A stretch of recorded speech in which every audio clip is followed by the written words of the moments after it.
The United States was at war for 20 years, the global war on terrorism.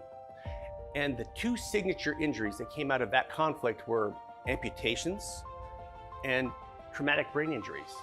And while we really have learned a lot about amputations and really have progressed the science and the healing arts for treating people with amputations, how to treat traumatic brain injuries has remained somewhat of an enigma.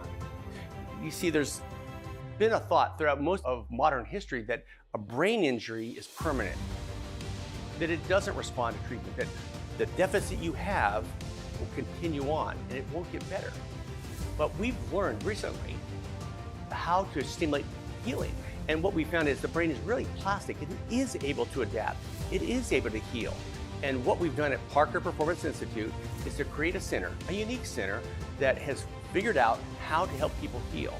And what we've done here that's unique is we will provide a therapy that stimulates plasticity, stimulates healing. It opens the door for the brain to receive a change. So we'll do that therapy, we'll prime the brain, and it could be something like a transcranial magnet that stimulates plasticity in the brain, or a gyro stim, or exercise, or many things that we can do here that will stimulate that plasticity. And then they'll provide the treatment. It could be help them with balance, motor control, rhythm, eye motions, whatever the deficit is, they'll treat them with that. Then afterwards, because it's so fatiguing, they'll bring them down into a relaxing therapy, something that will sedate them. And that could be massage, cryotherapy, some time in the magnosphere, various treatments that are sedating and relaxing. And typically we'll get 2 sessions a day at Parker Performance Institute to help treat these conditions. And we've been very successful with that.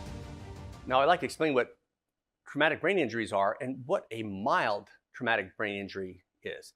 The word mild kind of trivializes it, like it's not that bad.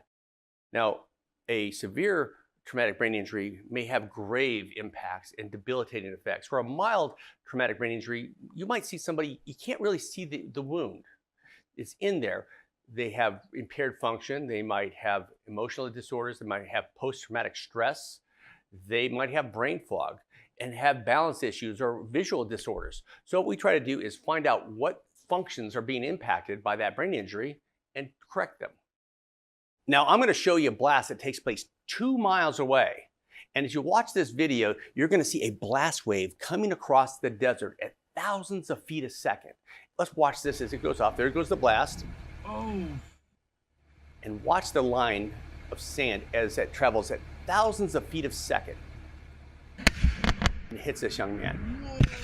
So virtually everybody who's been downrange in the global war on terrorism, whether it's Afghanistan, Iraq, or one of the many other places that troops have served, has experienced this.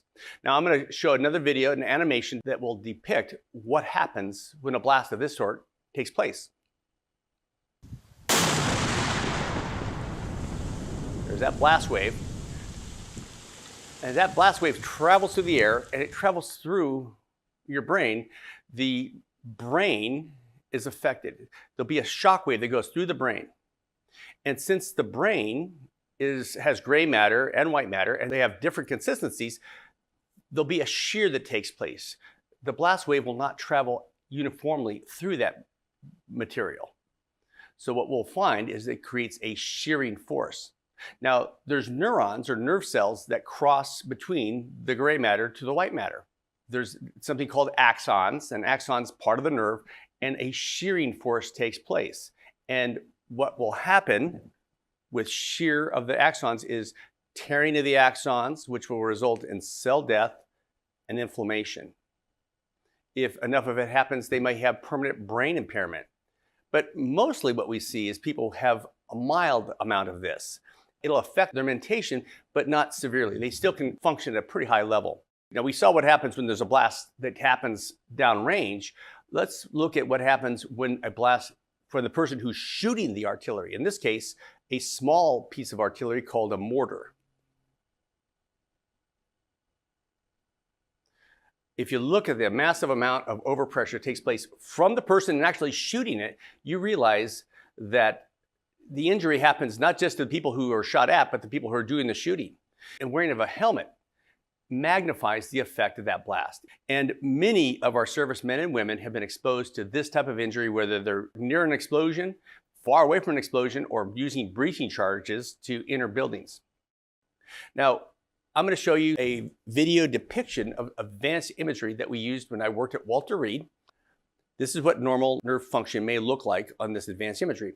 This is what somebody with broken connections or axonal injury might look like with this advanced imagery. So the one on the left is normal, the one on the right shows brokenness. Parker Performance Institute, we're here for our veterans, we're here for first responders, for operators, we have contractors, we have active duty military. We're also here for senior executives who might be late in their career and they're worried about a cognitive decline, who want to come for a tune-up to make sure they maintain high levels of cognition. Parker Performance Institute, it's here for our veterans, it's here for our first responders, and it's here for you.